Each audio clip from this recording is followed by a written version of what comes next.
In the shadows of the Cape Flats in Cape Town during the mid-1990s, fear moved faster than the trains that cut through the townships. Young boys disappeared near railway stations, their lives ending in silence, while families searched platforms lit by flickering bulbs and hope that dimmed with every passing hour. Police would later link at least 22 murders to what the media named the Station Strangler, a predator who blended into the very communities he hunted. And as investigators combed dusty tracks and abandoned depots, the country itself was undergoing transformation. Freshly emerged from apartheid under the leadership of Nelson Mandela, South Africa was supposed to be healing.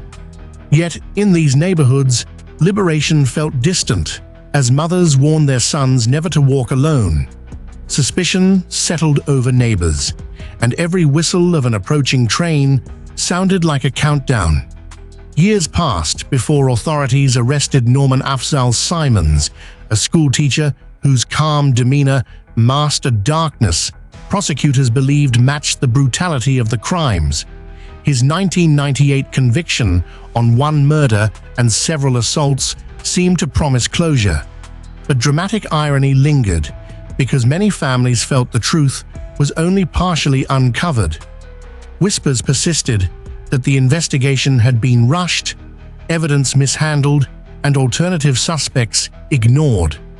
The major power shift arrived decades later when forensic advancements and renewed public pressure forced officials to reopen the case, transforming the narrative from certainty to scrutiny. The once condemned man now stood at the center of legal appeals, while the justice system itself went on trial in the court of public opinion.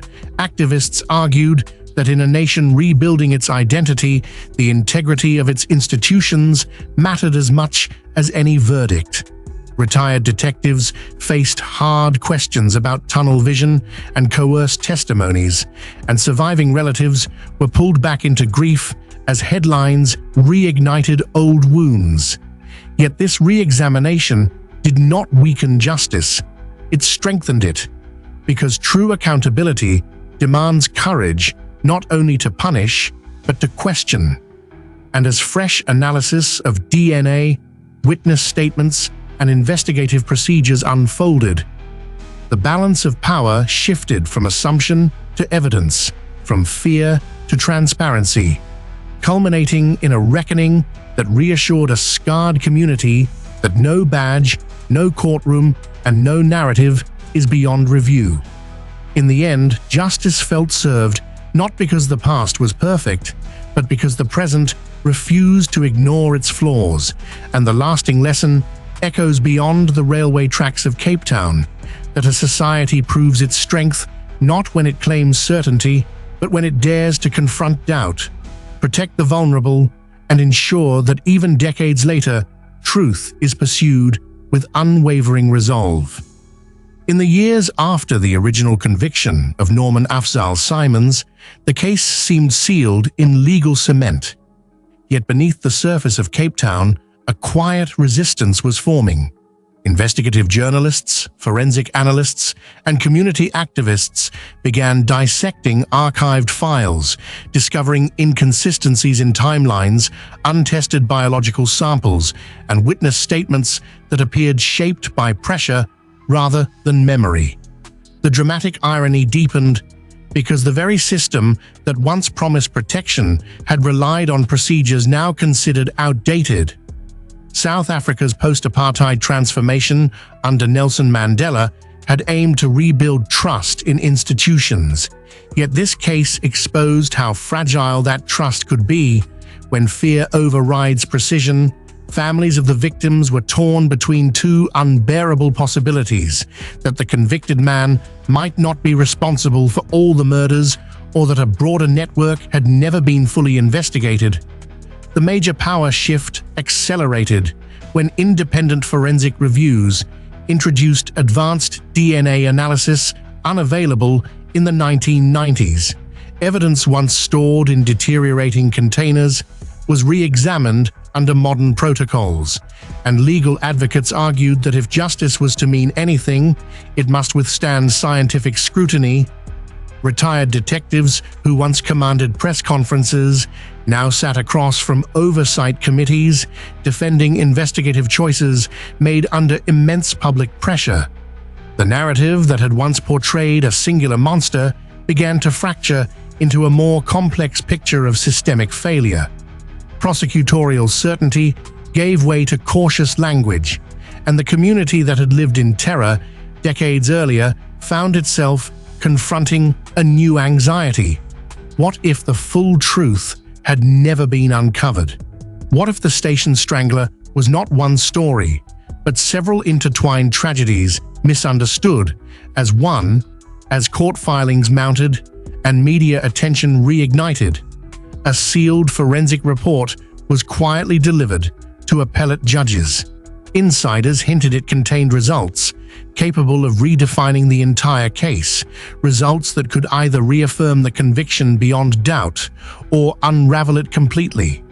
And as the camera lingers on the courthouse steps under a grey Cape Town sky, one question remains suspended in silence. When that sealed envelope is finally opened, will it confirm justice was served, or will it reveal that the real Station Strangler was never truly caught?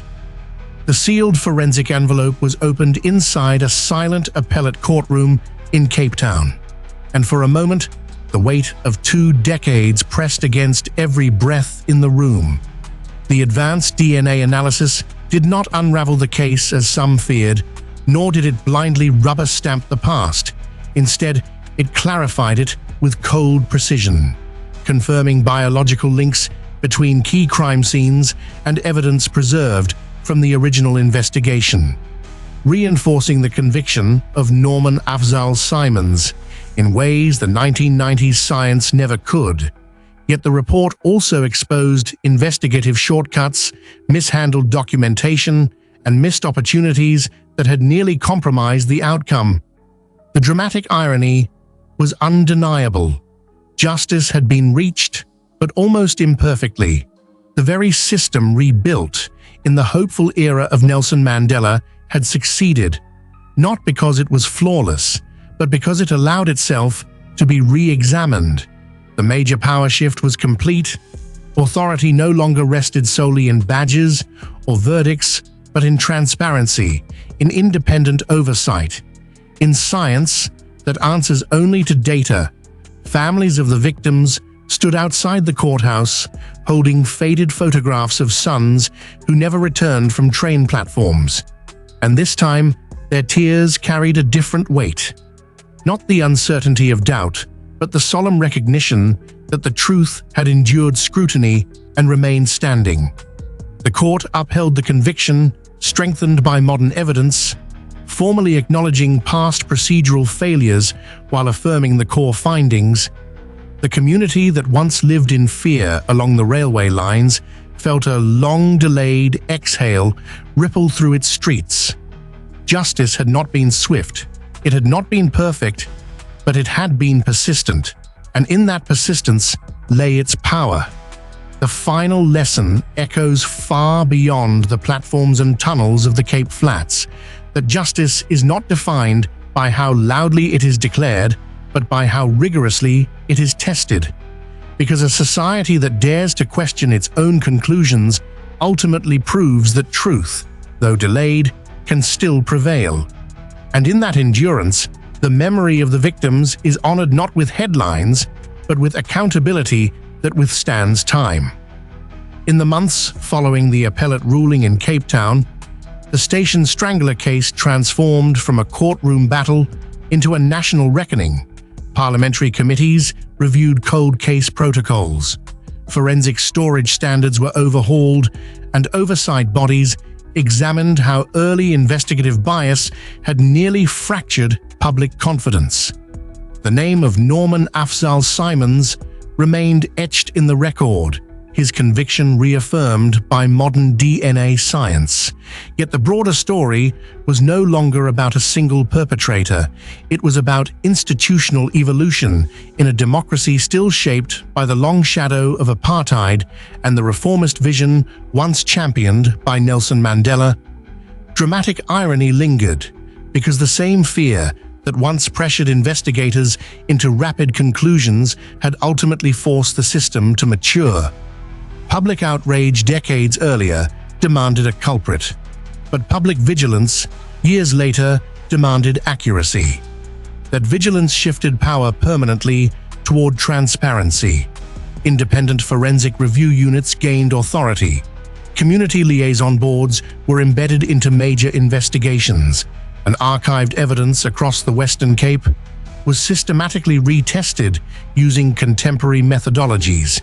Families of the victims established annual memorial walks along the railway corridors where the boys were last seen, reclaiming spaces once associated with terror and transforming them into corridors of remembrance.